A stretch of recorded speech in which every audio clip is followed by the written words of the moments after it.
Hi wives, இன்றைக்கி நான் உங்களுக்கு தேங்காய் பால் வச்சு முறுக்கு செஞ்சு காட்ட போகிறேன். வாங்க எப்படி செய்யலான்னு பார்க்கலாம். அதுக்கு முதல்ல ஜாரில் தேங்காவை நிறைய நறுக்கி போட்டுக்கோங்க. போட்டு அதை நல்லா அரைச்சி அதை வடிகட்டி புழிஞ்சு எடுத்து வச்சுக்கோங்க. அந்த தேங்காய் பால் தனியாக இருக்கட்டும். அதுக்கப்புறம் ஒரு பாத்திரத்தில் அரிசி மாவு போட்டுக்கோங்க. போட்டு அது கூடவே உளுந்து மாவையும் போட்டுக்கோங்க. உளுந்து மாவும் அரிசி மாவும் 3க்கு 1ன்ற அளவில் மெஷர்மெண்ட்டில் நான் போட்டிருக்கேங்க. 4க்கு 1 போடுறவங்க இருக்காங்க. நான் 3க்கு 1 போட்டிங்கன்னா நல்லா மொறுமொறுன்னு இருக்கும் முறுக்கு. அதனால் நான் 3க்கு 1 போட்டிருக்கேன். போட்டு அதை நல்லா மிக்ஸ் பண்ணிக்கோங்க. மிக்ஸ் பண்ணிட்டு அது கூடவே கொஞ்சம் எள்ளு சேர்த்துக்கோங்க. சேர்த்துட்டு அது கூடவே சீரகமும் சேர்த்துக்கோங்க. சேர்த்துட்டு அதை நல்லா மிக்ஸ் பண்ணி அது கூட தேவையான அளவுக்கு உப்பு போட்டுக்கோங்க. போட்டு அதை நல்லா மிக்ஸ் பண்ணி வச்சுட்டு அந்த தேங்காய் பால் ஊற்றி பிசைங்க. மொத்தமாகவே தேங்காய் பால் ஊற்றியே நீங்கள் பிசையலாம். அப்படி இல்லை தேங்காய் பால் கொஞ்சம் காணலை பற்றாக்குறையாக போச்சு அப்படின்னா கொஞ்சம் தண்ணி மிக்ஸ் பண்ணிக்கோங்க. தண்ணி மிக்ஸ் பண்ணி பிசையும் போது கொஞ்சம் எண்ணெயும் ஆட் பண்ணிக்கோங்க.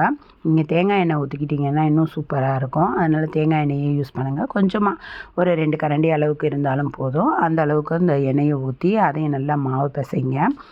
மாவை நல்லா முறுக்கு பதத்துக்கு நல்லா பிசைஞ்சுக்கோங்க. ஏன்னா கட்டியாக பிசைஞ்சிட்டிங்க அப்படின்னா உங்களுக்கு புழியறதுக்கு ரொம்ப சங்கட்டமாக இருக்கும். அதனால் ஓரளவு குழன்னு இருக்க மாதிரி ரொம்ப தண்ணியும் இல்லாமல் பார்த்து அந்த புளியிற பதத்துக்கு வச்சு அதை நல்லா பிசைஞ்சு எடுத்து வச்சுக்கோங்க. அதுக்கப்புறம் முறுக்கு வச்சு எடுத்துக்கோங்க. எடுத்து அதில் முறுக்கு உழக்கெல்லாம் போட்டுட்டு பாத்திரத்தில் எண்ணெயை ஊற்றி அதை நல்லா காய விடுங்க. எண்ணெய் நல்லா சூடான அப்புறம் போடுங்க. சூடாகிறதுக்கு முன்னாடி போட்டால் சரியாக அது எடுக்க திருப்ப வராது, அடியில் ஒட்டிக்கிறோம். அதனால் எண்ணெய் நல்லா சூடானோடனே முறுக்காச்சியில் இருக்கிறதுல தான் ஒரு கரண்டியில் முறுக்கு நல்லா புழிஞ்சு அதை எண்ணெயில் போடுங்க. போட்டு அது நல்லா ப்ரௌன் ஆகிற வரைக்கும் அதை நல்லா வேக வச்சு எடுங்க. ஏன்னா முறுக்கு நல்லா ப்ரௌன் ஆனால் தான் நீங்கள் 2-3 நாள் ஸ்டோர் பண்ணி வச்சுருந்தாலும் அது நாற்று போகாமல் இருக்கும். இல்லைன்னா நாற்று போயிடும். அப்புறம் முறுக்கு சாப்பிட்ற ஆசையே இருக்காது.